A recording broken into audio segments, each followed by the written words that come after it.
국가안보전략연구소에 있는 이인호입니다.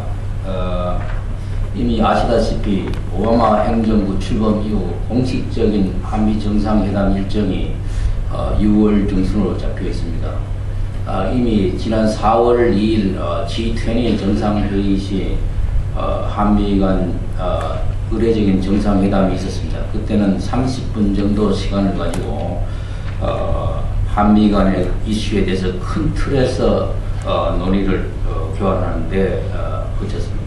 그런데 이번 정상회담에서는 지금까지 발표한 내용과 같이 한미 간의 전략적 동맹관계 비전을 재확인하고 전략 동맹 비전의 구체적인 내용에 대해서 합의할 것이며, 그리고 한미 간 대북 정책에 대한 의견을 수렴할 예정입니다. 그래서 이번 정상회담이 아주 중요한데도 불구하고 지금 오바마 행정부는 북한 문제를 집중적으로 다룰 책임자를 임명하지 못하고 있습니다. 이미 국무부의 동아태 차관보 커트 캠벨을 내정했고 국방부에는 이제 아태 차관보를 내정했지만 다른 중요한 사안들 때문에 인사청문회를 개최하지 못하고 있습니다.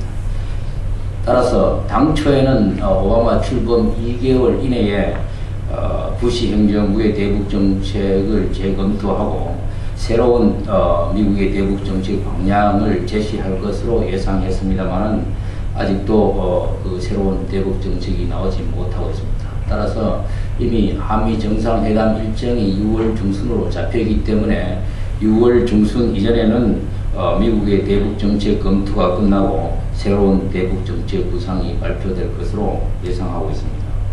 이런 상황에서 세종연구소가 오바마 행정부 출범과 한미 전략 동맹의 과제라는 주제로 국가 전략 포럼을 개최하는 것은 아주 시적절한 것으로 의미가 큰 것으로 평가하고 있습니다. 저는 이상현 박사님이 발제한 논문을 중심으로 몇 가지 쟁점 사안에 대해서 보충 설명을 드리고 질문 한 가지 하는 것으로 토론을 마치도록 하겠습니다. 먼저 북핵 문제 접근 방법에 관한 문제입니다. 그 오바마 행정부는 이미 오바마 바이든 플랜에서 밝힌 바 있듯이 북핵 문제를 적극적인 대화를 통해서 포괄적으로 해결하겠다는 입장을 수립하고 있습니다. 그런데 지금까지 북한의 행태로 볼 때 북한은 포괄적인 해결보다는 오히려 사안별, 단계별 해법을 선호하고 있습니다. 그렇게 해야만 북한은 시간도 벌고 보상을 더 많이 받을 수 있기 때문입니다. 이와 같이 미국과 북한의 북핵 문제 해결에 대한 접근 방법의 입장 차이가 있기 때문에 북한이 이후에 대화의 장에 나온다 하더라도 쉽게 논의가 진전되지 않을 것으로 판단됩니다. 다시 말하면 북핵 문제 해결을 하기 위한 새로운 결의안이 나오기 힘들 것으로 예측하고 있습니다. 두 번째는 이상현 박사님이 이제 논문에는 언급을 했습니다만은 그 오바마 행정부의 대북 정책 목표가 핵폐기인가 아니면 비확산 차원에서 관리인가 하는 문제입니다. 이미 말씀드렸습니다만 오바마 행정부의 외교 안보 분야의 최우선 과제는 핵무기 없는 세계입니다. 이를 위해서 오바마 행정부는 NPT 체제를 강화하고 그리고 PSI를 확대하고 러시아나 기타 핵 보유국과 공동으로 핵 감축을 실현하겠다는 입장을 밝힌 바 있습니다. 이런 비전 하에서 오바마 행정부는 북한과 이란으로부터 핵 비확산에도 관심을 많이 가지고 있습니다. 이런 상황에서 지난 연말 2008년 한 11월부터 미국의 안보 관련 기관이나 핵심 인물들이 북한의 핵 보유 실체를 인정하는 듯한 보고서를 발표하고 또 언론에서 발언을 하게 되었습니다. 제가 지난주에 한 열흘 동안 미국을 방문해서 워싱턴에 있는 그 안보 전문가나 한반도 문제 전문가 한 10명 정도를 만나봤는데, 제가 만날 때마다 전문가들에게 이렇게 물었습니다.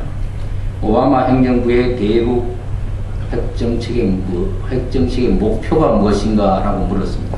그런데 하나같이 학자들이나 전문가들은 어떻게 대답하느냐면은, 미국은 북한을 핵 보유국으로 공식적으로 인정하고 있지는 않지만은 북한이 핵을 보유하고 있는 것은 사실이다.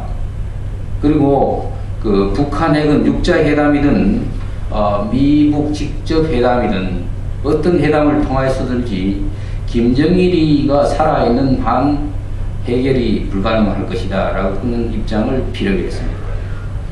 아시는 바와 같이 지난 한 15년 동안 북핵 문제 해결을 위해서 미국과 북한 간에, 그리고 육자회담을 통해서 여러 가지 합의가 있었습니다. 1994년에는 제네바 합의가 있었고, 2005년에는 9.19 공동성명이 있었고, 2007년에는 2.13 합의가 13 합의가 있었습니다.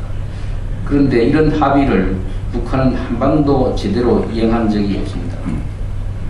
따라서 대화나 회담을 통한 북핵 합의는 실효성이 없음이 인정된 것입니다.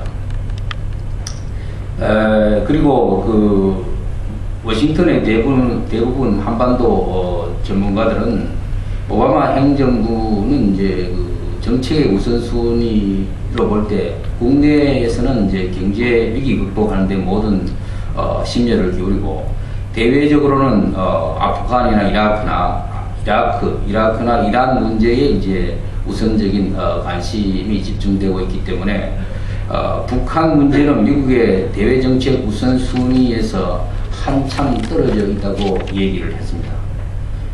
따라서 지난 2월 달에 클린턴 국무장관이 아시아를 순방하면서 북한 핵의 완전한 제거를 강조했지만은 오바마 행정부의 대북 핵 정책의 목표는 비확산 차원에서 현상을 관리하고 있는 것이 아닌가 하는 의심을 하게 됩니다.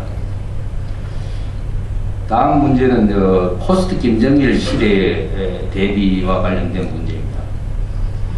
이번에 미국을 방문해서 또 한 가지 새롭게 깨달은 사실이 하나 있습니다.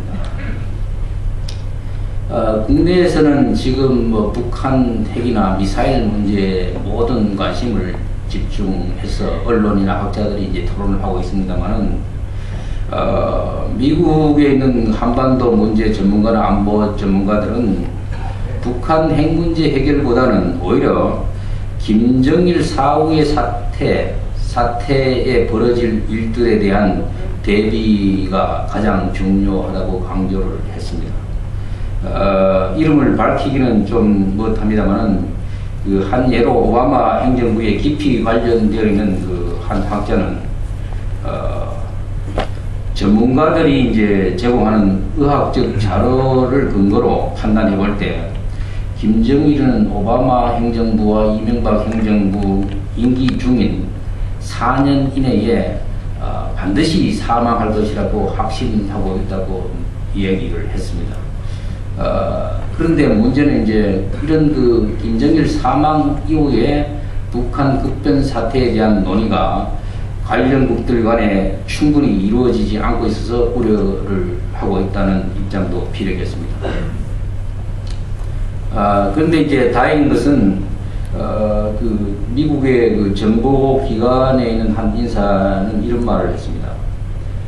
과거 노무현 DJ 정부 시기 동안은 북한 급변 사태에 대해서 한미 간의 깊은 논의가 이루어지지 않았는데, 이명박 정부 출범 이후에는 이제 한미 간 북한 급변 사태에서 깊은 논의가 이루어져 있고, 그리고 어제 언론에서 발표됐지만 이제 작전 계획 보공 이후도 거의 이제 완성된 거로 이제 언급을 했습니다. 그것이 하나의 다행이라면 다행이라고 볼 수 있습니다.